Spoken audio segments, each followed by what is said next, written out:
Գյուրջան Կասկադ 60 ամիս փուլային վճարում բազմաթիվ առավելություններ։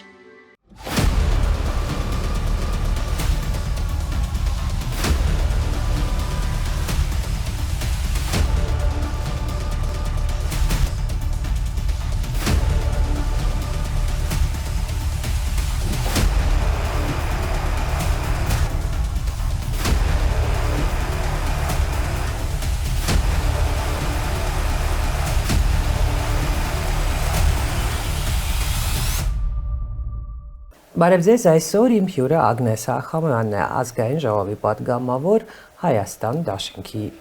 պատգամավոր։ Ողջույն Ագնես։ Բարև ձեզ։ Շնորհակալություն, որ վերջապես հնարավորություն ունեմ նաև ձեզ հարցեր տալ, որովհետև մինչ այդ Հայաստան դաշինքից մյուս պատգամավորներին էի հարցեր տալիս, ձեզ հետ այսօր այս հնարավորություն եւ ես շատ ուրախ եմ, որովհետև դուք ինձ համար կարևոր քաղաքական գործիչ եք, որովհետև մենք ունենք տխուր փորձ, երբ լրագրողը դառնում է քաղաքական գործիչ, քաղաքական առաջնորդ եւ մենք տեսնում ենք ինչ է տեղի ունենում։ Այդ ամենայնիվ լրագրողի համար պատկերացումը աշխարհի, իրադարձությունների եւ քաղաքական գործի պատկերացումները շատ են տարբերվում։ Նախ շատ շնորհակալ եմ նախաբանում հնչած խոսքերի, գովեստի խոսքերի իմ հասցեին։ Իրականում ես էլ պետքա ձեզ հետևյալ կերպ պատասխանեմ, որ երբ որ ես լրագրությամբ էի զբաղվում, շատ սիրում էի ձեր նյութերը եւ ձեր ձայնը ինձ համար շատ գրավիչ էր։ Այո, լրագրողը միանշանակ պետքա ունենա լայն աշխարհայացք եւ պետքա կարողանա կյանքին եւ իրադարձություններին շատ ավելի լայնորեն կարողանա տեսնել, դառը փորձ ունենք, այո, Նիկոլ Փաշինյանը նախկին լրագրող, մեր նախկին գործընկեր է, իդեպ այո, նաև ազգային ժողովում ես լուսաբանել եմ նրան, հավանաբար առիթներ ունեցել եք դուք նախկինում իր հետ այսպես հարցազրույցներ անելու եւ պատկերացնել, որ նա կլիներ երկրի այսպիսի ղեկավար, պատկերացրեք, որ ինձ համար պատկերացնելի էր, որովհետեւ լինել ընդդիմադիր պատգամավոր, լինել լրագրող եւ միևնույն ժամանակ կարողանալ ունենալ կարողություններ երկիրը ղեկավարելու, դրանք տարբեր իրականում բաներ են։ Վերջերս Ռոբերտ Քոչարյանի հետ մեր ոդքասթի ժամանակ մի հետաքրքիր միտք արտաբերեց, ասում է մեր հավանաբար դժբախտությունը ճակերտավոր նրա մեջ է, որ այսօրվա իշխանությունները այդպես էլ մնացել են ընդդիմությունը իրեն դրսևորում է որպես իշխանություն։ Քաղաքական տեսանկյունից դա լավ է իշխանությունների համար, քաղաքական այսպես դիվիդենդներ հավաքելու տեսանկյունից դա շատ լավ է, բայց այո, նպատակին հասնելու այսպես տեսանկյունից, բոլոր հնարավորությունները անխտիր օգտագործելու տեսանկյունից դա այդքան էլ փաստորեն բարենպաստ կարգավիճակ չի ըստ էության։ Ես նկատի ունեմ, որ ենթադրում եմ, երբ որ կա ինչ-որ մի խնդիր, դու որպես լրագրող այդ խնդիրը այլ ձև կլուծես, իսկ որպես քաղաքական գործիչ լրիվ հակառակ ձևով։ Ճիշտ եմ հասկանում։ Այո։ Լրագրողը եւ պետական գործիչը, քաղաքական գործիչը, դրանք տարբեր իմ կարծիքով մարդիկ են։ Այլ բան, որ դու ունես ընդհանուր պատկերացումներ, դու որպես լրագրող հարցին այլ ռակուրսից ես ըստ էության մոտենում։ Բայց երբ որ դու արդեն նրա հիմքում ես, ինչը նախկինում լուսաբանել ես եւ ներսից ես տեսնում իրավիճակը եւ իրադարձությունները, դուք չես կարող թույլ տալ այդ ճոխությունը, ինչը որ կարող է իրեն թույլ տալ լրագրողը։ Ես ոչ թե փորձում եմ, գիտեք, տպավորություն չստեղծի մեր հեռուստադիտողի համար, որ փորձում եմ այսպես նվաստացնել լրագրողի աշխատանքը եւ այսպես բարձրացնել քաղաքական գործիչների, առավել եւս պետական գործիչների, երկրի ճակատագրով զբաղվող մարդկանց գործունեությունը։ Չէ, այդպես չի։ Պարզապես դրանք տարբեր կարգավիճակներ են, տարբեր լուծումներ են իրենցից պահանջում։ Լավ քաղաքական գործիչը պետք է կարողանա այդուամենայնիվ պետական շահից ելնելով հարցը կարգավորել, միաժամանակ նաև որպեսզի շատ չվնասի իր ռենոմեն, հա, որպես քաղաքական գործ չի, իսկ լրագրողն էլ պետք է ամենասուր հարցերը բարձրաձայնի, ես միշտ կողմ եմ եղել, որ շատ կան, չգիտեմ, երևի թե միայն Արցախյան հիմնահարցներ, որ լուսաբանելիս, իմ փորձից եմ ասում, ասենք 20 տարի Մոսկվայում ազատության որպես թղթակից, միայն Արցախյան հիմնախնդիրներ, որ ինձ կարող էր ստիպել չբարձրաձայնել ինչ-որ հարցեր, չխոսել ինչ-որ բաների մասին, որը որ ես գիտեմ, բացառապես միայն Արցախին էր դա վերաբերում։ Ցանկացած բոլոր դեպքերում միշտ բարձրաձայնում է ամենասուր հարցերը, որովհետև համարում է, որ հասարակությունը պետք է իմանա։ Բայց մեր հասարակությունը փոխվել է, Ագնես, արդյոք այսօր օրինակ, եթե վերցնենք ձեր ուժի ղեկավարին Ռոբերտ Քոչարյանին, նա ըստ էության այսօր ընտրություններին մասնակցող առաջնորդներից ամենալուրջն է, հա, դա ամենաճիշտ բառն է, որ կարող ենք օգտագործել, երբ խոսում ենք Ռոբերտ Քոչարյանի մասին, բայց նա ամենաշատն է հեռու քաղաքական այս նոր տենդենսներից, երբ քաղաքական գործիչը նախ եւ առաջ պետք է լինի լավ շոումեն։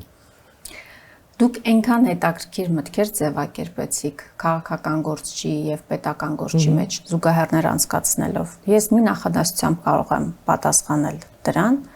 մարդը կարող է լինել լավ քաղաքական գործիչ, բայց վատ պետական գործիչ։ Եվ հակառակը ինչը Եվ արդյունքում, այո, մենք ունենք իրավիճակ, որ որպես քաղաքականությամբ զբաղվող մարդ, որպես քաղաքական այսպես գործիչ, Նիկոլ Փաշինյանը կարող է լինել լավը, կարող է լայն լսարանի ուշադրությունը ամենատարբեր հնարքներ կիրառելով հավաքել եւ դիտումներ հավաքել, ինչով պարբերաբար հպարտանում է, բայց դա երաշխիքը չի նրա, որ նա լավ պետական գործիչ է։ Այ մեր տարբերությունը եւ մեր իրավիճակի ողբերգությունը հենց դրա մեջ է գտնվում, բայց սա արդարացում չի։ Ես համաձայն եմ ձեզ հետ։ Սա արդարացում չի նրա, եւ սա արդարացումը չի նրա, որ մենք չպետք է ամեն ինչ անենք, փորձենք այսօրվա, այո, աշխարհը փոխվում է, ժամանակակից կյանքը այլական 10 տարի առաջ, 20 տարի առաջ Մարդիկ փոխվում են իրականում, սոցիալական ցանցերն են մարդկանց փոխում։ Եվ Չերչիլը, եւ Դեգոլը պատերազմից հետո, այսինքն երկու մարդ, որ ըստ էության Եվրոպան նույնչափ ազատել են ֆաշիզմից, ինչև, ասենք, Ստալինը եւ խորհրդային բանակը, հա, Կարմիր բանակը։ Այդ մարդիկ պարտվել են ընտրություններին։ Չերչիլը պարտվել է ընտրություններին, Չերչիլը, որ հիմա Լոնդոնում ամեն քայլին Չերչիլի հուշարձանն է, եւ որ ցանկացած բրիտանացու հարցնես ժամանակակից կամ ընդհանրապես Բրիտանիայի պատմության ամենակարևոր քաղաքական գործիչը կասի Չերչիլը։ Չերչիլը պարտվել է պատերազմից հետո ad 45 թվականի ընտրություններին, նա Պոտսդամ էր եկել, արդեն պարտված Պոտսդամում գտնվելիս նա իմացել է, որ պարտվել է ընտրություններին իր կուսակցություն։ Նույնը Դեգոլը, Դեգոլին ֆրանսիացիները, Դեգոլին չեն ընտրել ընտրություններին։ Սա արդեն խոսում է այն մասին, որ այդ խնդիրները կային նաև անցյալում, ուղղակի այսօր սոցիալական սոցիալական ցանցերը ամբողջությամբ, այո։ Եվ այս իրավիճակում ինչ եք կարծում, ձեր շանսերը ավելին են, քան 21 թվականին։ Տեսեք, մենք տարբեր սոցհարցումներ ունենք, որոնց հիմա թվերը անկեղծ ասած չեմ ուզում հրապարակել, բայց Քարոզ Արշավին դեռևս մեկ ամսից էլ ավել ժամանակ կա եւ իրավիճակը շատ անկանխատեսելի է, դուք շատ լավ գիտեք, որ մեկ օրվա ընթացքում, մեկ ակնթարթով, մեկ գործողությամբ, մեկ քայլով, մեկ հայտարարությամբ, մեկ իրադարձությամբ իրավիճակը կարող է, այո, իրավիճակը կարող է գլխիվայր շրջել, դրա համար այս պահի դրությամբ հստակ գնահատական տալ, թե ինչպիսին են այսօր մեր շանսերը համեմատաբար 2021 թվականի, ես կխուսափեմ, բայց տարակուսելի է ինձ համար, երբ որ իշխանությունները եւ այսպես ընդդիմադիր թևում ծվարած որոշ ներկայացուցիչներ հանրությանը փորձում են համոզել, որ Հայաստան դաշինքը անցողիկ շեմը չի հաղթարելու։ Դա իրականում զավեշտալի։ Չէ, դա իրականում զավեշտալի է իսկապես եւ հատկապես իշխանության օրինակ դեպքում դեռ այդ ընդդիմադիրներին չակերտավոր, եթե մի կողմ թողնենք, հստակ է իրանց մանր խնդիրը, որն է, որին չեմ էլ ուզում անգամ անդրադառնալ, իշխանությունը ամբողջ օրը կռիվ է տալիս մեր դեմ։ ազգային ժողովում բոլոր ելույթները նվիրված են Հայաստան դաշինքին Ռոբերտ Քոչարյանին, պարզ տրամաբանական հարց է առաջանում։ Եթե անգամ անցողիկ շեմը չենք կարողանում հաղթահարել, ձեր ռեսուրսները ինչի եք ծախսում մեր վրա։ Շատ պարզ 21 թվականին դա է իհարկե հուշում համոզված, որ 21 թվականին էլի, որ Հայաստան դաշինքը հաստատ հաղթելու է եւ Փաշինյանը այլևս իշխանություն չի լինելու, բայց եղավ այնինչ եղավ։ Այս անգամ լրիվ հակառակ պատկերն է, բոլորն ասում են, որ բոլորը չէ, մեծ մի որոշ զանգված ասում են, բայց կարող է Հայաստան դաշինքը այդ 8%-անոց շեմը չհաղթահարի եւ ես ձեր փոխարեն կուրախանայի, որովհետեւ օքեյ, չենք հաղթահարի եւ կգնանք ընտրություններին եւ բոլորին կզարմացնեք։ Ամեն դեպքում դա իսկապես ընտրությունները ցույց կտան, ձեր կարծիքով քանի ուժ է անցնելու ազգային ժողով եւ որ ուժերն են։ Էլի չեմ ուզում անշնորհակալ գործ է իհարկե կանխատեսումներ անելը, բայց հաշվի առնելով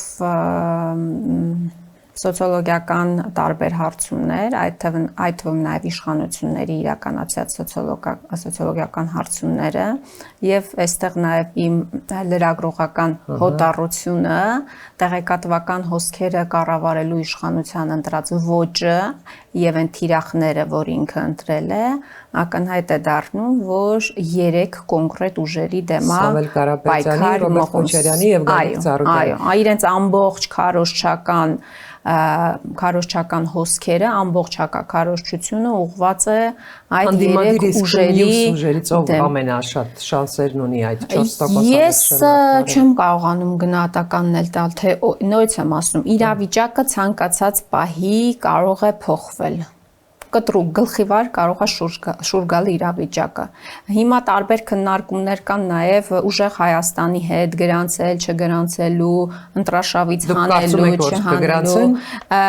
Ես կարծում եմ, որ կգրանցեն իրենց, բայց թե հետագա զարգացումները ինչ ընթացք կստանան, դժվար է կանխագուշակել։ Առասարակ անշնորհակալ գործ է Նիկոլ Փաշինյանի քայլերի եւ գործողությունների մեջ տրամաբանություն տեսնելը։ Կգրանցի, որովհետեւ ամսի 4-ին 5-ին Հայաստանում եվրոպական մեծ միջոցառումներ են, առաջնորդներն են այստեղ լինելու եւ խնդրից խուսափելու համար, իսկ սա լուրջ խնդիր կլինի եւ լրագրողները եւ այդ միանշանակ կարծում եմ, որ նույնիսկ արտասահմանցի լրագրողները, եթե չգրանցի Սամվել Կարապետյանին, իսկ եվրոպացի առաջնորդները, այդ թվում Մակրոնը լինեն Երևանում, դրանք անպայման այդ հարցը կտան, այդ թվում Մակրոնին, որ ինչպես է վերաբերում, որ Հայաստանում ընտրություններին չեն գրանցել ռեյտինգով ամենամեծ անդիմադիր ուժին եւ իմ կարծիքով կգրանցի, բայց հետո ինչ կանի, դա նաեւ կախված կլինի, թե ինչ դիվիդենդներ ինքը կստանա այդ եվրոպական հավաքից։ Ես անկեղծ ասած ձեր համոզմունքը չեմ կիսում, որ եվրոպացիներին, չէ, այդ մասով համաձայն եմ ձեզ հետ, բայց չեմ կիսում ձեր համոզմունքը, որ եվրոպացիներին շատ հուզում է եւ հետաքրքրում է արդյոք կլինի որևէ ուժ, որին այս դեմոկրատ ժողովրդավարության բաստիոն իշխանությունները չեն գրանցելու, որովհետև այդ ուժերի մասով ես ձեզ կարող եմ նաև որպես այսպես ներքին ինֆորմացիա ասել, որ մեր բոլոր հանդիպումների ժամանակ միջազգային կառույցների, եվրոպական կառույցների տարբեր այսպես ներկայացուցիչների, չգիտեմ, դրանք կլինի բարեկամական խմբեր կամ այլ պատվիրակություններ, բոլոր հանդիպումների ժամանակ մեզ համար մենք մի հետևություն ենք անում, որ բոլորին Նիկոլ Փաշինյանը փորձում է համոզել, որ այս սրանք ռուսամետներ են, սպասարկում են Ռուսաստանի շահը, այսինքն ամբողջ այդ քարոզչական տեղեկատվական այսպես տերորի ենթարկելով գործընկերներին փորձում է մեզ ապա լեգիտիմացնել ըստ էության եւ հիմա այդքան վստահ չեմ որ նույնը չի անելու Սամվել Կարապետյանի մասով չգիտեմ կարող է օրինակ Պուտինի եւ իր հանդիպման տեսաձայնագրությունն էլ դնի հիմնավորելու համար որ Հայաստանին փրկում է Ռուսաստանից ազդեցությունից գուբերնիա դառնալուց քիչ ավելի լավատես եմ եվրոպացիների մասին երբ խոսում եմ կամ մտածում եմ ես մի քիչ ավելի լավատես եմ եւ ինձ մեջ այսպես տարանջատում եմ եվրոպացի առաջնորդներին եւ եվրոպացի բյուրոկրատներին Եվրամիության բյուրոկրատներն ու Եվրոպայի երկրների առաջնորդները մի քիչ տարբեր են ու չեմ կարծում, որ ունենալով 500,000-անոց համայնք Ֆրանսիայում, բավականին ակտիվ համայնք, ազդեցիկ համայնք, Մակրոնը այսպես ամբողջությամբ կգնի Փաշինյանին աջակցելու այդ գործընթացին, հավանաբար այցից առաջ դրանք կներկայացնեն նաև որոշ տեղեկանքներ, ինչպես սովորաբար դա արվում է, հա, թե ինչ է տեղի ունենում Հայաստանում եւ ինչքան էլ ուզում ես Ռուսաստանի վրա ասես, որ սա ռուսական միջամտություն է, բայց երբ որ քո բանդերում նստած են սրբազաններ, երբ որ դու չես գրանցում ընդդիմադիր ամենամեծ ուժին, երբ որ դու ունես քաղ բանտարկյալներ, դա արդեն քիչ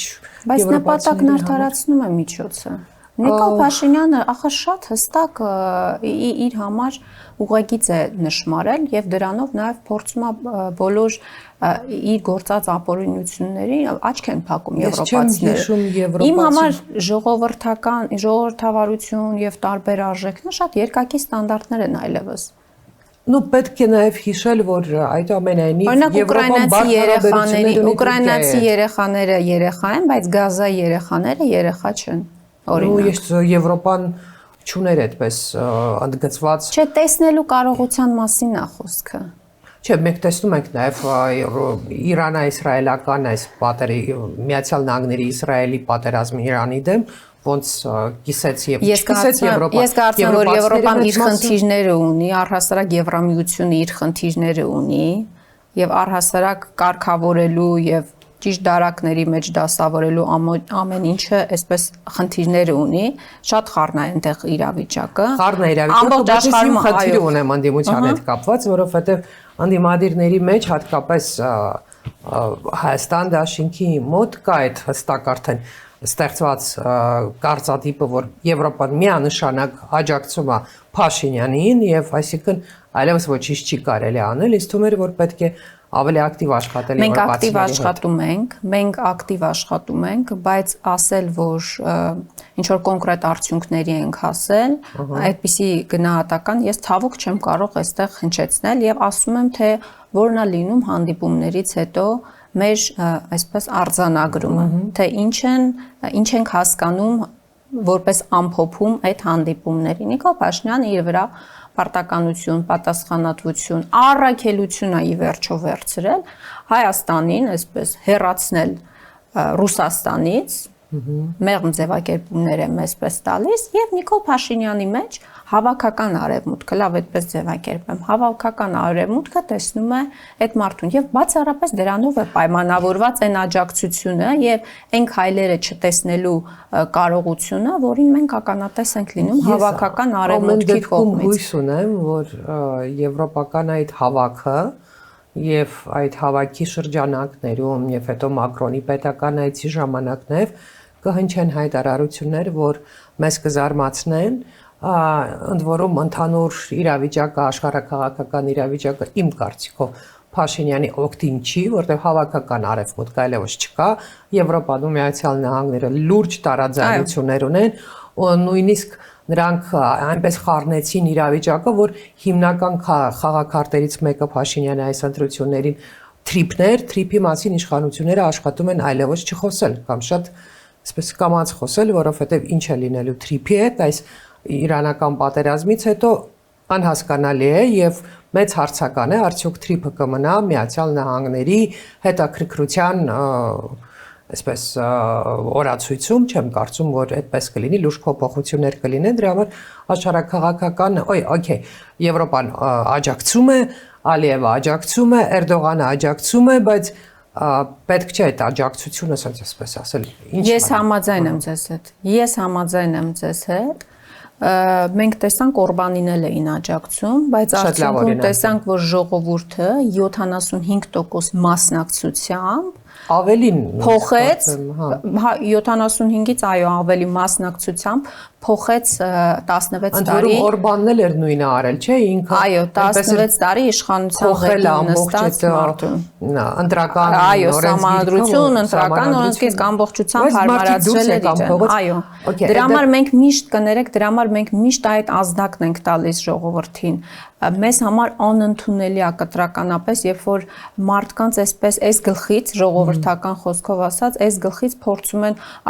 ապակողմնորոշել, փորձում են այսպես հիասթափություններ շնչել, որ դե ընտրությունները միևնույնն է կեղծելու է, որ դե ձեզանից բան կախված չի լինելու, դա շատ վատ բան է։ Ես միշտ ասում եմ, դա նիկոլություն է։ Չի կարելի այդպիսի հայտարարություններ ու մարդկանց մոտ այդպիսի ապաթիա մտցնել։ Ոչ, մարդկանց պետքա ոգևորենք, մարդիկ պետք է հասկանան, որ իրենց ձայնից բան է բաղկացած։ Մենք թիմ ընտրություններ ենք ունեցել նախորդող ժամանակաշրջանում, երբ որ մի քանի 100 կամ մի քանի 1000 ձայնը որոշիչ նշանակություն է ունեցել։ Այդ ուժը անցել է, թե չի անցել, կամ իշխանություն է դարձել, թե ընդդիմություն է դարձել, կամ որ կոալիցիա են միասին ձևավորել։ Շատ կարևոր է, որ մարդկանց մեջ լինի այդ գիտակցություն եւ քաղաքական գործիչների ու հատկապես ընդդիմադիր դաշտի գործիչների հիմնական առաքելությունը ես համարում եմ այն, որ մարդկանց հատկապես այս քարոզարշավի շրջանում պետքա օր ու գիշեր համոզեն, որ գնան եւ մասնակցեն ընտրություններին։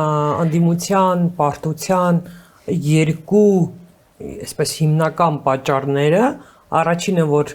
մասնակցել է շատ քիչ մարդ, 50%-ից ավելի քիչ, պակաս մարդ է մասնակցել, 49 կարծեմ չէ, եւ երկրորդը, որ շատ են մասնակցող կուսակցությունները եւ շուրջ 20%-ը փոշիացվել էր եւ մեծամասամբ փոշիացվել էր հենց Փաշինյանի օգտին։ Հիմա էլ բավականին հայտարարություններին հետևելով, իհարկե դեռ գրանցումը չի սկսվել ընթացքի մեջ, հա, ցուցակների ընդունման, բայց հիմա էլ կարծես թե բավականին շատ են լինելու։ Իհարկե դա էլ է անընդունելի, մարդիկ չգիտեմ, համագումար են անում, ընդունում են, խոստովանում են, որ անցողիկ շեմը չեն հաղթարելու, բայց չգիտեմ ինչ որ ամբիցիաներ կամ ինչ որ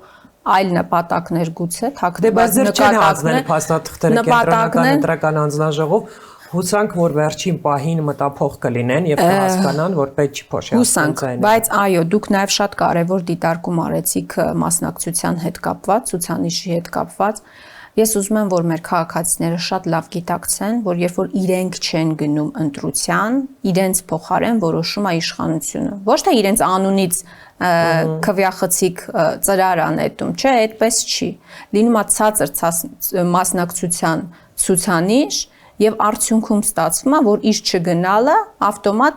աջակցություն է լինում իշխանություններին։ Մարդիկ պետքա գիտակցեն, որ բարձր մասնակցության ցուցանիշը դա առավել մեծ է դարձնում հավանականությունը իշխանափոխության։ Տեսեք, բացի այդ Փաշինյանը բարբերաբար անընդհատ կրկնում է այն միտքը, որ այնինչ ես անում եմ ձեր թույլտվությամբ։ Այո։ Եվ ավելին ասեմ, ինձ համար իր ամենասարսափելի հայտարարություններից թերևս ամենասարսափելին, երբ ասեց, որ ես փակել եմ Ղարաբաղի էջը, եթե դուք իմ դեմ հեղափոխություն չեք արել, ուրեմն հայտարարեցի, այո, ուրեմն դուք եք համաձայն, որ փակենք Արցախի էջը։ Ստացվում է, որ ամեն ինչի համար պատասխանատու է Հայաստանի բնակչությունը եւ ըստ այդմ իմ կարծիքով պետք է նաև ինչ-որ մի հատ հնար քնարել, ինչ-որ մի բան մտածել, որ ֆլեշմոբի պես մի բան ստեղծել, որ տարածել է այնպես, որ ցանկացած քաղաքացի գնա ընտրություններին եւ ֆիքսի, արձանագրի իր Facebook-յան էջում, ցանկացած սոցիալական հարթակում, որ ինքը գնացել եւ մասնակցել է ընտրություններին, որովհետեւ եթե հանկարծ Աստված չտա ընտրություններին լինի ցածր մասնակցություն եւ Փաշինյանին հաջողվի պահպանել իր իշխանությունը, դրանում մեղավոր է լինելու առաջին հերթին այն քաղաքացին, որ չի գնացել ընտրություններին։ Այո, շատ կարևոր է իրականում այդ արշավը, որ իրականացվի։ Ես կարծում եմ, որ նաև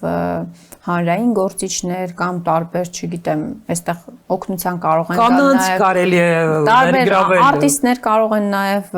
այդ գիտակցումը ունենալով, մարդիկ ովքեր որ ասում են իրենք քաղաքականությամբ չեն զբաղվելու, բայց գոնե կարող են այդ ազդակը տալ, այդ գոնե այդ քաղաքացիական գիտակցությունը ունենալով կարող են գոնե այդ ազդակը տալ, ոչ թե հորդորեն ինչ որ մեկին ձայն տալ, այլ պարզապես հորդորել գնալ այո ընտրությունների եւ ձայնը տալ իրապես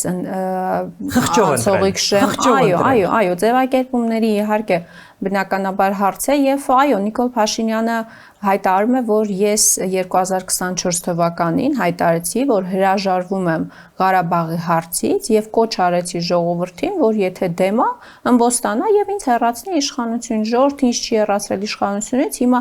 նույն լոզունգով գնում եմ արդեն ընտրությունների եւ եթե ես հաղթահարեմ եւ դառնամ իշխանություն, ստացվում է, որ ես ճիշտ է եւ ամբողջ հայ ժողովուրդը ստորագրել է իր հայտարարության եւ գործելավոճի մեջ։ Այդ շատ կարեւոր մի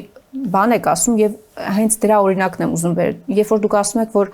երբ որ մարդիկ քիչ մասնակցություն ա լինում եւ քիչ մարդ ա գնում ընտրություններին, բայց արդյունքում ստացվում է, որ ամբողջ ժողովրդին ա չէ ներկայացնում տվյալ անձնավորություն։ Օրինակ Տիգրան Ավինյանի օրինակն եմ ուզում բերել։ 30%-անոց մասնակցություն ա եղել, 9% ձայն ա հավաքել։ Նու այնտեղ մի քիչ նաև 9%-անոց քաղաքապետ ա, բայց քաղաքապետ ա, չէ՞։ Արդյունքում ինքը ստացվում որ ներկայացնում, այո։ Դրա համար էլ այսօր փոսերի եւ օվկիանոսների ու լճերի մեջ ա հայտնվել քաղաքը։ Նաև շատ մեծ նվեր է արել ընդդիմությանը եւ հայտարարելով եւ ծրագրում նշելով, որ իրենք պետք է փոխեն կաթողիկոսին։ Այսինքն համակարգային պատերազմը եկեղեցու դեմ նա շարունակում է եւ այդ համակարգային պատերազմը բերում է ընտրարշավ։ Սա մեծ նվեր է ընդդիմությանը, որովհետեւ եթե Արցախի հարցում ինչ-ինչ պատճառներով հայաստանցիների մի մասը գուցե եւ կիսում էր Փաշինյանի այդ մոտեցումը, որ պետք է փակել այդ էջը խաղաղ ապրելու համար, եկեղեցու հարցում Փաշինյանը պարտված է։ Հարգելի ասամ, մենք այսպես փոքր դեբատ ունեցանք ժամանակակից Եվրոպայի արժեքների արժեքային համակարգի մասին, սա լավագույն ցուցիչն է նրա, որ տեսնենք ի վերջո այն արժեքները, որոնք որ եկեղեցին է քարոզվել է, չէ, տասնամյակներով, հարյուրամյակներով քարոզվել է, չէ, տեսնենք իսկապես այդպես է, իսկապես այսօր այդպես է։ Օրինակ որևէ եվրոպական երկրում կարող է այդպիսի բան տեղի ունենալ, երբ որ իշխող ուժի ներկայացուցիչը իր նախընտրական ծրագրում ներառի կետ ամենայն հայոց կաթողիկոսին փոխելու մասին։ Տեսնենք կարձագանքեն դրան, բնականաբար լինելու է։ Որ ձևով ներկայացնի իր այդ ներկայացնելու ենք, մենք ներկայացնելու ենք, մենք բարբերաբար բողոքի ակցիաներ հանրապետական կուսակցությունը կարծեմ նախաձեռնությամբ է այո հանդես եկել, այս պահի դրությամբ թե ինչպես են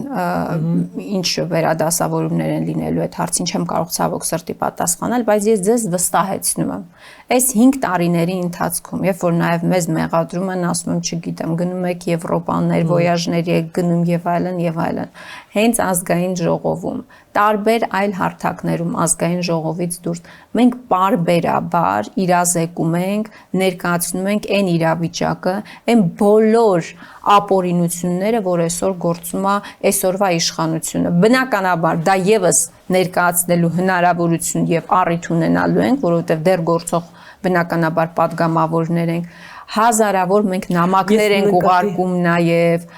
եւ դեսպանատներին։ Տեսեք, Մակրոնը գալիս է պետական բայցի այդ հավաքից նաեւ պետական այցով Հայաստանում է։ Այո։ Չեք կարծում, որ իսկապես պետք էր գոնե այս այցի շրջանակում ինչ որ մի ձևով միասնական ինչ որ մի բողոքի ակցիա կազմակերպել, նաև Մակրոնին ցույց տալու համար, որտեղ եթե սա պետական այց է, պարզ է, չէ՞, շատ լրագրողներ են գալիս Ֆրանսիայից, որ սա լուսաբան են, սա լինելու է եվրոպական մեդիաներում, ցույց տալու համար, որ այս մարդը, ասենք, որ շենքում, որ ինքը հանդիպում ունենա Փաշինյանի հետ կամ մամուլի ասուլիսանի, այդ շենքի կողքը լինի մեծ հավաք, որ նույնիսկ նա չկարողանա հանգիստ խոսել, լսելի լինի բողոքի ձայնը, որ այդպես չի, դուք այսպես խոսում եք ժողովրդավարությունից, չգիտեմ, ինձ համար սա այնքան ակնհայտ է, որ պետք է կամ, չգիտեմ, գերիների հետ կապված, հա, ինչ խաղաղության մասին կարելի է խոսել, եթե արդեն 3 տարի է Բաքվի բանտում են գտնվում մարդիկ, ում հետ դուք Ֆրանսիայի առաջնորդները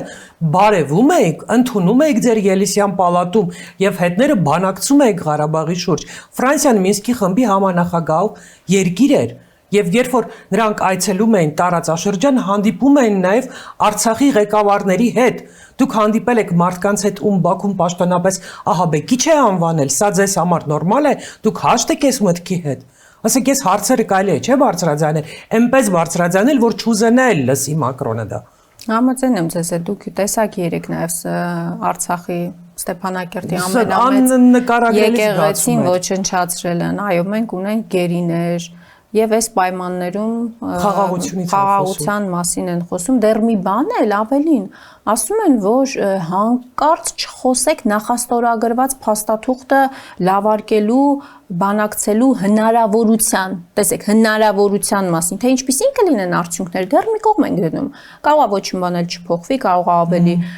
լավը հնարավոր լինի անել, կարող է ինչ որ իրավիճակ լինի, որ իրադարձությունները մեր օգտին լինեն եւ հնարավոր լինի, չգիտեմ, նոր փաստաթուղթ օրինակ, լրիվ նոր փաստաթուղթ 0-ից գրել, բայց ասում եմ մոռացեք այդ հնարավորության մասին մոռացեք, այսինքն տեսեք Իլհամ Ալիևը խոսում է սահմանադրական փոփոխությունների մասին, ադրբեջանցի փախստականների մասին, պետական մակարդակով այդ քարոզչությունը իրականացնում են, չէ՞, պետական մակարդակով այդ քարոզչությունը իրականացվում է։ Եվ մյուս կողմից, երբ որ Հայաստանում խոսում են նախաստորագրված թուղթը լավարկելու մասին, հնարավորության մասին, եւ ասում ենք, որ մենք դա մեր նախընտրական ծրագրում է, ամենահաճախ այդ հարցն է, չէ՞, մեզ տալիս, ասում են, բա որ գալու եք այդ նախաստորագրած փաստաթուղթը, ինչ եք անելու։ Մենք Նիկոլ Փաշինյանը չենք, որ ասենք ամենից 0-ից ենք սկսում։ Ղարաբաղյան հակամարտությունն էլ ասեց 0-ից եմ սկսում, արդյունքը տեսան։ Մենք այդ արկածախնդիրները չենք, բայց մենք ասում ենք եղածը լավը չի։ Պետք է այնպես անենք, որ լավը լինի։ Բայց ասում եմ, մի խոսացեք դրա մասին, այդ պատերազմ կարա բերի։ Այսինքն, եթե Ադրբեջանը հիմա տեսեք, այդ թուղթը ինչի չի ստորագրվում։ Պարզա չէ, որ Ալիևը պահանջներ ունի։ Իհարկե պահանջներ ունի։ Եվ եթե կողմերից մեկը ասում է, որ ես սա չեմ ստորագրում, որովհետև դեռ բան ունեմ քննարկելու, դեռ բան ունեմ փոխելու, այն մի կողմը Մարս տրամաբանությունը հուշում է, չէ, ինչի չի կարա նույն քննարկման նյութ ինքն էլ դարձնել իր պահանջները։ Օրինակ ձեր ուժը Հայաստան դաշինքը իր հանդիպումներում, հա, հատկապես մարզային բնակիչների հետ, արդյոք խոսում եք այն մասին, որ այսպես հալած յուղի տակ մի ընդունեք են, որ չլինի Փաշինյանը, Ալիևը միանշանակ պատերազմը կսկսի, որովհետև եթե չլինի Փաշինյանը, Ալիևի համար, նույնիսկ այս վիճակում, չափազանց թուլացած բանակի վիճակում, պատերազմի արդյունքը միանշանակ չի լինի Ալիևը, այսինքն նա կմտածի, բա որ պարտվեմ, բա որ այս անգամ հայերը նախկինի պես կռվեն։ Ալիևը գիտեք երբ է պատերազմ հայտարարելու։ Երբ որ երաշխավորված հաղթանակ ունեն։ Դրա մասին եմ ասում։ Իսկ երաշխավորված հաղթանակ միայն Փաշինյանի իշխանության օրոքինքը ունի։ Ես ուզում եմ Սայրան Օհանյանի այս վերջին աղմուկ բարձրացած հայտարարության մասին խոսել։ Ես նաև ուզում եմ, որ անպայման Փաշինյանը հեռանա այս ընտրությունների արդյունքում, որ մենք կարողանանք հստակ հասկանալ ինչ է տեղի ունեցել 2020 թվականի աշնանը եւ ինչու ենք մենք այդ պատերազմը պարտվել եւ Սայրան Օհանյանի այդ հայտարարությունը շատ կարեւոր էր հասկանալու համար, որ հերիք չի Արցախը տանուլ եք տվել, մի հատ էլ ասում եք, որ արցախցիներն են պարտվել այդ պատերազմում, դրա համար մենք ինչ կարանք անենք, մնայիք, պարտվեիք եւ ակրվեիք եւ այլն։ Գիտեք, վերջերս զոհված զինծառայողների ծնողներին հանդիպեցինք, իրենք բարբերաբար գալիս են ազգային ժողով, նաեւ ուզում են այդ զեկույցին ծանոթանալ, քննիչ հանձնաժողովի զեկույցին, եւ մի պարզ բան իրենց ասեցինք։ Երբ որ դուք ասում եք, որ ես ուզում եմ, որ Նիկոլ Փաշինյանը գնա, որ բացահայտվեն այդ բոլոր հանցագործությունները, որ իրականացվել են։ Այո, ի վերջո մենք ինչ պարտվեցինք։ Գուցե աննկարագրելի մարություններ, այո, բոլոր դրվագները, բոլոր դետալները բարձ դառնա, չէ՞, հասարակությունը ի վերջո հասկանա, ինչ տեղի ունեցավ 44 օրյա պատերազմի ժամանակ, երբ որ 43 օր հաղթում էինք, 44-րդ օրը պարզվեց, չէ, տենց չի չենք հաղթում։ Ինչու մենք կորցրեցինք այն հատվածը, որը որ սարերով ամենաշատն էր պաշտպանված։ Այո, եւ գիտեք ինչ ասեցի ծնողներից մեկին, ինքը բորբոքված ասում է, դուք ինչի չմասնակցեցի, գոնե ձեզանից կիմանայինք ինչ որ ինֆորմացիա, դե գախնի են էթնիստերը, գախնիության պետք է ինչ որ բան ունենաս, որ կարողանաս մասնակցել։ Եվ ասում ենք, բարձ մի նախադասություն, որը գուցե ինքը էմոցիոնալ չի կարող դա անցալել, ու այդ շատ նորմալ է, շատ բնական է։ Պարզ մի բան, հանցագործը չի կարող քննել իր հանցանքները, չի կարող։ 44-օրյա պատերազմի որևէ դրվագ միջև վերջ հստակ եւ պարզ չի ներկայացվելու։ Միջև այս իշխանություններն են իշխանության։ Իրենք օբյեկտիվորեն իրենց գործած հանցանքները կամ ինչպես դուք եք ասում հիմարությունները, անխելքությունը։ Ես չգիտեմ, ինձ համար մեծ հարցական է դա դավաճանություն թե աննկարագրելի հիմարություն։ Կամ այդ տարբերակը, տարբեր տարբերակներ չէ կարող են լինել, թե ինչի հանգուցալուծումը այսպեսի եղավ, բայց այս իշխանությունների օրոք դա հնարավոր չի։ Չգիտեմ ով ասեց Հայաստան դաշինքից, որ դա հիմար դավաճանություն է։ Հիմար դավաճանություն։ Հիմար դավաճանություն։ Ամեն դեպքում մեր ժամանակը սպառվում է։ Ես կարծում եմ, որ ամեն տարբերակ կարող ենք քննարկել մինչև 2020 թվականը Նիկոլ Փաշինյանի քայլերի եւ գործողությունների մասով, բայց ես վստահ եմ, որ 21 թվականից հետո այլևս ամեն ինչ կանխամտածված է, շատ լավ հաշվարկված է եւ ինքը շատ լավ հասկանում է, թե ինչ է անում։ Ուրեմն լավ չի հաշվարկվել։ Հիմարության մեջ չեմ։ Եկեղեցու դեմ պատերազմը հաշվարկված է։ Եկեղեցու դեմ պատերազմը պատվիրված է։ Գյուղացի մարդը, որ կնքվել է, որ երեխաներին է կնքել, որ իր հարազատներին հուղարկավորելիս եկեղեցական է եկել, կարգ է անցկացրել, որ այդ գյուղացու մարդու համար եկեղեցին սրբություն է։ Ազատ ջան, մարդուն հղի կնոջը գցում է մեքենայի տակ, ասում է ես ինչ կապ ունեմ, դա վարչապետի ապաշարում է։ Չէ, ես նկատի ունեմ նկարագրելու համար, մենք եկանք այն ամենասկզբին մեր զրույցի, նկարագրելու համար, թե ինքը ինչպիսի մանիպուլյացիաների, ինչպիսի հնարքների է տիրապետում լավ կամ վատ։ Չի կարելի անverջ խաբել շատ մարդկանց մի օր գալիս է։ Ես կարծում եմ, որ այ մեր քաղաքացիները, մեր սիրելի հայրենակիցները հունիսի 7-ին հենց այդ գիտակցությամբ պետքա գնան ընտրություններին, պետքա գնան ընտրություններին։ Վերջերս տաքսի էի նստել եւ վարորդը այդպես շատ դժգոհ էր, բողոքում էր, ասում եմ, բայց կասեք ամենաշատը ինչից եք էլի դժգոհ Նիկոլ Փաշինյանի ինչից եք դժգոհ։ Չէ, ասում ենք ինքը խափում է։ Ասում ենք ստախոս է, ինքը ինքան է խափել։ Ասում այլ ոչ հիմա չենք հավատում, էլ չենք հավատում, բաժանվել են, չեն բաժանվել, ինչն է ճիշտ ասում, ինչն է սխալ։ Հասկանում եք, մարդիկ, չի կարա երկրի ղեկավարը անդադար խափի։ Լինի, խափելա։ Սուտլիկ։ Այդ պիտակը իր վրա այսպես դրոշմված է։ Ես երեք հանդիպել եմ մի տաքսիստի, ով սենց ախր ասում է նույնիսկ ես եղանակն է նավսել Նիկոլը, սենց ապրիլ մենք երբ ենք ունեցել հանձրևոտ ու ցուրտ։ Հունիսի 7-ին սիրելի տաքսու վարորդներ, սիրելի հայրենակիցներ, արևը կբացվի եւ դուք հնարավորություն կունենաք փոխելու ձեր կյանքը։ Ագնեսա, ինչ եք կարծում, կա այսօր Հայաստանում մի որևէ քաղաքական ուժ, որ կկարողանա 50+1 հավաքել ընտրությունների։ Չկա այդպիսի քաղաքական ուժ։ Այսինքն համագործակցությունը անդիմադիր ուժերի միջև անխուսափելի է։ Այո, եւ ինձ համար տարօրինակ է, արգելիազա, երբ որ անդիմադիր հիմնական դերակատարները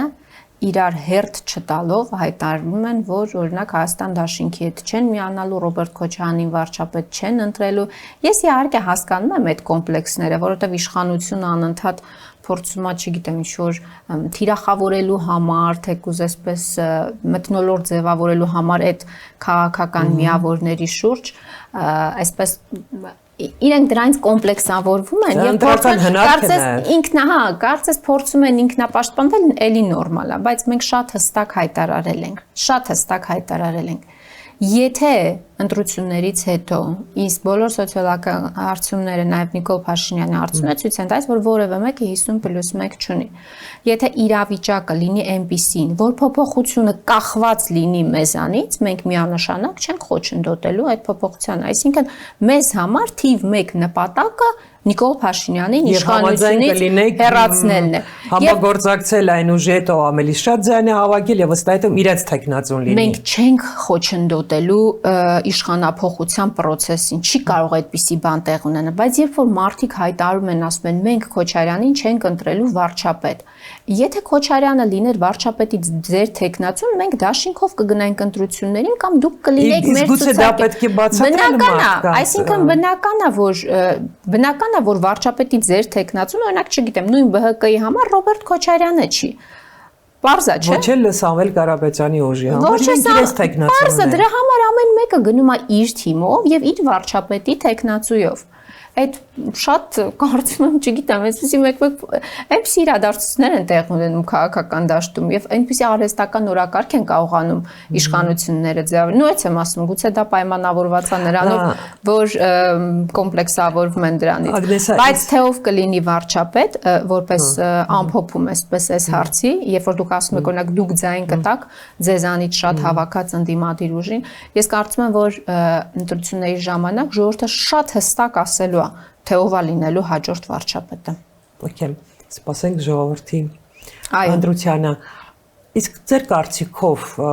հումանիտար միջանցք Փաշինյանին եւ նրա թիմին պետք է տալ անցնցում իշխանափոխության համար, թե այդուամենայնիվ նույնիսկ ցնցումների միջոցով պետք է այնպես անել, որ այդ մարդիկ կանգնեն դատարան։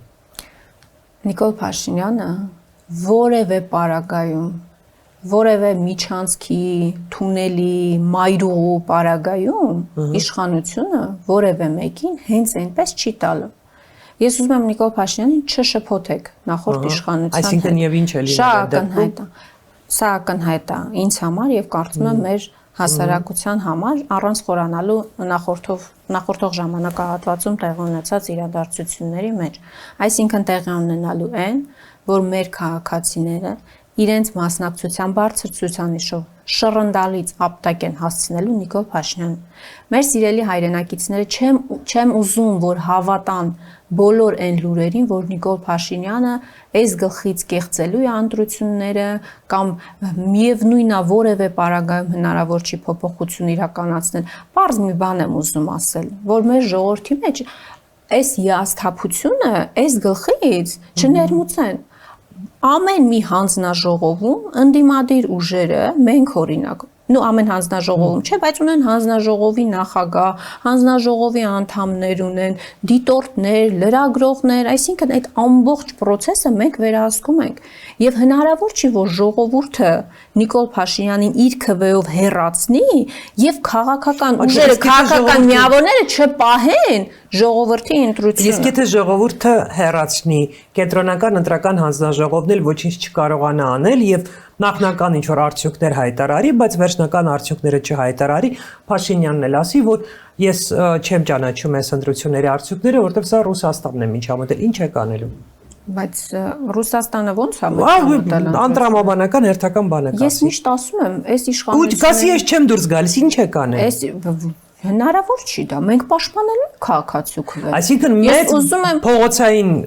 միանշանակ դա ներկայ է։ Այսինքն մենք ո՞նց կարանք քաղաքացին գնա եւ իր ձայնով փոխի այս իշխանություններին եւ մենք իր քվեն չպաշտպանենք։ Դա հնարավոր չի։ Շատ լավ։ Դա, չգիտեմ, ֆանտաստիկայի ժանրից է, հումանիտար միջանցքի հետ կապված ես մի բան եմ ուզում ասել։ Նախ արձանագրեցինք, որ ինքնակամ Նիկոլ Փաշինյանը որևէ մեկին, դա կլինի Աննա Հակոբյանը, թե Ալեն Սիմոնյանը, որևէ մեկին կամ ընդդիմությունից ինչ որ մեկը, որևէ մեկին մոռացեք, որ ինքը իշխանություն է տալու, բացառում եմ ես դա։ Ես ուղղակի բացառում եմ դա։ Ես նկատի ունեմ, որ ընտրություններին արդեն պարզվել է, որ պարտվել է ընդդիմությունը զանգի Փաշինյանին, ասի ախպեր գնա։ Չէ, ընդդիմությունը, ես չգիտեմ ով է լինելու այդ ժամանակ ընդդիմությունը եւ հիմնական դերակատարը ով է լինելու, բայց ես մի բան հստակ գիտեմ, որը ամրագրված է նաեւ մեր ծրագրում եւ որի մասին նաեւ խոսել է երկրորդ նախագահ Ռոբերտ Քոչարյանը։ մեր երկրի գլխին այս բերած հանցանքների, փորձանքների եւ փորձությունների ոճրագործությունների պատասխանատուները պետքա պատասխանատվություն կրեն, պետքա պատիժ կրեն։ Այսինքն այդքան հեշտ է, հա, ասել, դե 5 տարի առաջ էր, ինչ էր, 6 տարի առաջ էր, ինչ էր, տենց պատերազմը սկսվեց, այդքան տղաներ զոհվեցին, այսօր Եռաբլուրը 4 անգամ մեծացել է։ Այսինքն այդքան շուտ մենք մոռացանք այս ամեն ինչը։ Այսինքն քննություն չպետք է լինի, ինչ եղավ 44 օրյա պատերազմը։ Այդ երեխեքը ինչ հանգամանքներում են զոհվել։ Ո՞վ է եղել մեղավորը։ Բանակն է եղել մեղավորը, ղեկավարությունն է եղել մեղավորը, դիվանագիտությունն է եղել մեղավորը։ Ոնց կարան երկրի հանդեպ գործած հանցանք գործած մարդիկ պատասխանատվության չենթարկվեն։ Բայց ես չեմ ուզում, այո, այսինքն այդքան հեշտ է, հա, այսինքն մենք մի քիչ ջղայնացա, բայց գիտեք, ես նաև ինչ եմ տեսնում Նիկոլ Փաշինյանի գործելավոճի մեջ, մենք հիմա երեքով խոսում ենք, այստեղ չի մեր եռանկյունին, ինքը 6 տարի գիտեք ինչ է արել, մոռացության մատնել Արցախը, ինքը ամբողջությամբ այդ քարոզարշավն է անում։ Համաձայն չեմ, ինքը ամեն ինչ է արել, որ բնակչության մեծ մասը ոչ միայն մոռանալ, ատի։ Համաձայն ավելի հեռուն է գնացել վերջին 2 տարվա մեջ, համաձայն եմ ձեր։ Դա անումա, որ կարողանա առաջին կետը ավելի հեշտ այսպես կյանքի կոչել։ Մի կին բլոգեր կա, որ ապրում է Ստամբուլում, սարսափելի բաներ է գրում,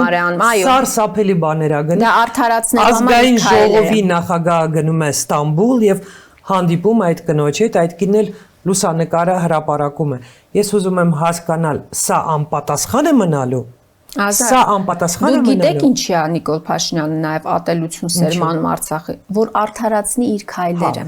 իր գործողությունները նաև արդարացնելու համար։ Հետո մի օր կասի բոլորն են ատում, միայն ես չէի ատում Արցախը։ Բայց հաջորդ իշխանությունը չի կարող իրավունք չունի մոռանալու այս ամեն ինչը։ Տեսեք, ազգային ժողովում 15 ելույթ է, որից 14-ի ժամանակ օրինակ հիշում են Պողոս Պողոսյանի դրվագը։ Վերջին հարցը։ Հազարավոր զոհեր, որոնց անունները անգամ հրապարակված չի։ Մեկ միասնական շտեմարան չկա։ Այդ զոհերը, եթե ամենամեղմ ձևակերպումը օգտագործեմ, իրանց իշխանության օրոք է եղել։ Տեսեք, որակում չեմ տալիս, որ հղի կնոջը քո շարասյունը սպանի, բայց դու անդադար հիշես Պողոս Պողոսյանի պատմությունը։ Գնաս, եւ դու կողքով անցնես, գնաս, քո բժշկին չիչեցնես, ինքը բժիշկ ունի իր հետ ուղեկցող, չիչեցնես։ Բայց 30 տարի հիշես Պողոս Պողոսյանի դրվագը եւ դարձնես մատի երկու հարց ունեմ, մեր ժամանակն արդեն սպառվել է, բայց ես երկու հարց ունեմ, առաջինը։ Ես կդառնամ կներեք, ես կդառնամ ընդդիմադիր, եթե հաջորդ իշխանությունը, չգիտեմ ինչպիսին կլինի այսպես դասավորություն, եթե հաջորդ իշխանությունը մոռանա եւ այսպես ներում շնորի բոլոր հանցագործներին։ Ես երազում եմ, որ Փաշինյանը հեռանա, ես էլ դառնամ ընդդիմադիր լրագրող եւ թույլ չտամ հնարավորինս անեմ ամեն ինչ, որ նոր իշխանությունը երբեք չգործի այն սխալները, որ գործել է Փաշինյանի իշխանությունը, որ գործել է մինչ այդ իշխանությունը, որ մենք եւս մեկ անգամ նման իրավիճակում չհայտնվենք, ինչ իրավիճակում հայտնվել ենք այսօր։ Երկու հարց ունեմ, Ագնեսա։ Ուզում եմ, որ այս երկու հարցին հնարավորինս անկեղծ պատասխանեք։ Առաջինը, ինչու է Սերժ Սարգսյանը այդչափ ատում Ռոբերտ Քոչարյանին։ Անկեղծ։ Ես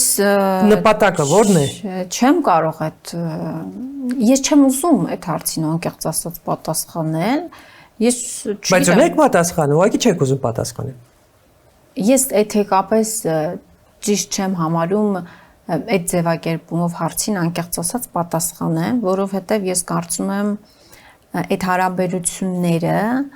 եւ այդ հարաբերությունները թե ինչպիսին են, այդ գնահատականը Ռոբերտ Քոչարյանինը եւ Սերժ Սարգսյանինն են։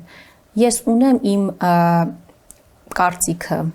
ձևավորված։ Բայց ես ճիշտ եմ, չէ՞, որ այնինչ մենք այսօր տեսնում ենք դա այդ ատելության հետևանքն է։ Ես չգիտեմ։ Պատուղներն են այդ ատելության, այլ ձևով ոնց եք բացատրում։ Որ Միքայել Մինասյան ատում է, ես դա կարամ փաստեմ։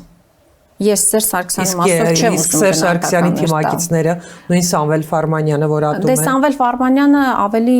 Միքայել Մինասյանի թիմակիցն է։ Ես չեմ ուզում Միքայել Մինասյանին եւ Սերժ Սարգսյանին այսպես որպես մեկ միավոր ներկայացնեմ, բայց հանգիստ կարամ ասեմ, հաշվի առնելով Միքայելի վերջին գրառումը, ես շատ հանգիստ առանց էթիկական որևէ խախտումի կարամ շատ հստակ արձանագրեմ, որ ինքը իսկապես ատում է Ռոբերտ Քոչարյանին եւ ինքը իր վերջին գրառումներով, ինչը անկեղծ ասած ինձ համար շատ զարմանալի էր, որովհետեւ ես այն շրջանում, երբ որ ինքը համակարգում էր այդ տեղեկատվական, այսպես համակարգը երրորդ նախագահ Սերժ Սարգսյանի օրոք, ես լրագրող էի եւ շատ բան ներսից բնականաբար տեսնում էի, գիտեի, այսպես այլ Միքայել Մինասյաններ ինքը էլի, ու այս ֆոնին կռիվ տալ ինչ որ տելեգրամյան ալիքների հետ, ես անկեղծ ասած շատ զարմացած եմ եւ մի հետեւություն եմ արել ինձ համար կամ ավելի ճիշտ մեր քաղաքացիներն են կարծում եմ իրենց համար մի հետեւություն արել, որ Միքայել Մինասյանը իր գրառումներով ստորագրեց, փաստեց, որ 2008 թվականից հետո այն ամբողջ տեղեկատվական արշավը, որ իրականացվում էր երկրորդ նախագահ Ռոբերտ Քոչարյանի դեմ, պետական մակարդակով, պետական փողերով, ուզում եմ ասել, սա շատ կարևոր է։ Այն ինչ որ հիմա իդեպ Նիկոլ Փաշինյանն է անում,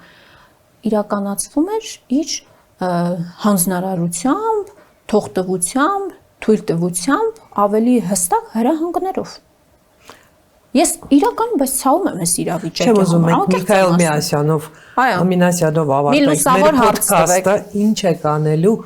հունիսի 8-ին, երբ հասկանանք, որ Փաշինյանի իշխանությունը ավարտվում է։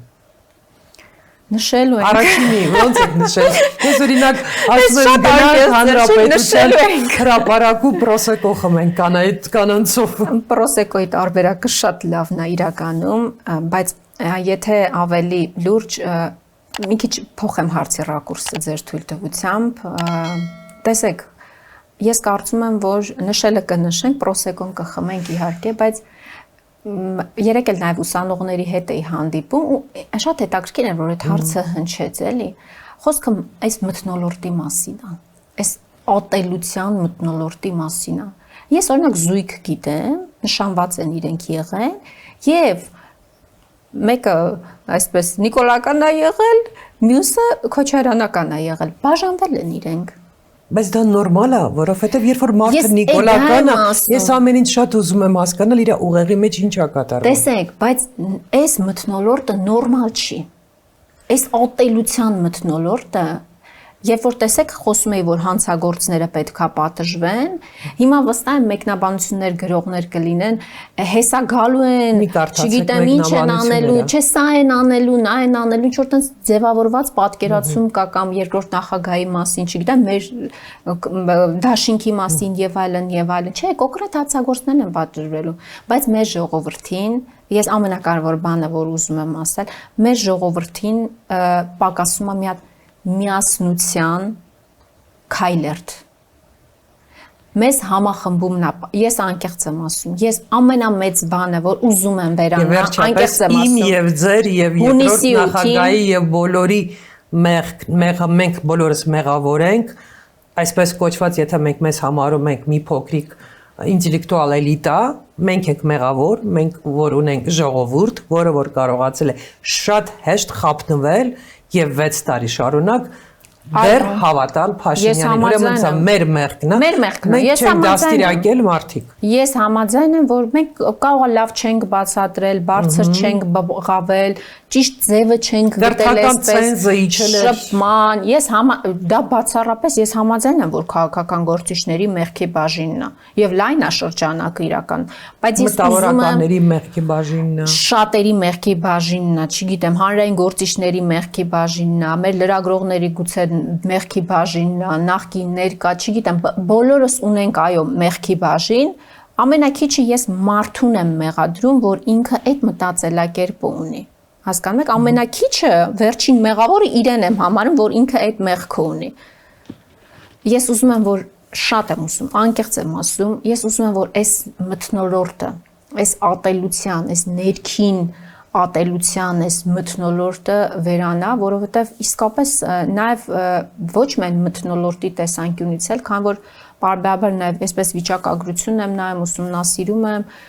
իրավապահ ուժային համակարգի նաև գործունեություն է, հանցավորության այս վիճակը խայտառակ արդեն մասշտաբների է հասնում։ Այս միջանձնային լարված հարաբերությունները։ Մեքենա է 2 օր առաջ վարում,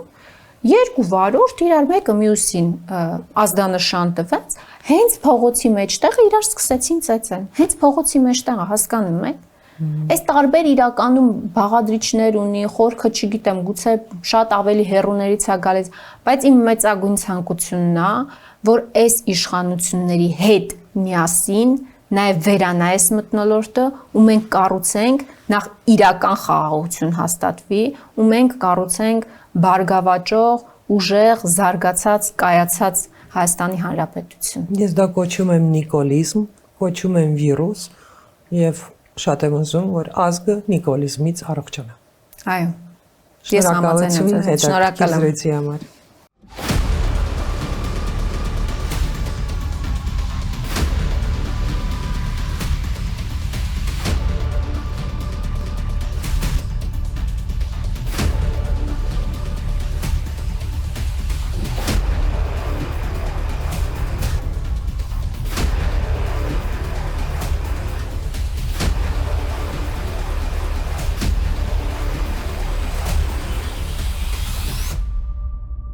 Գյուրջան Կասկադ 60 ամիս փուլային վճարում բազմաթիվ առավելություններ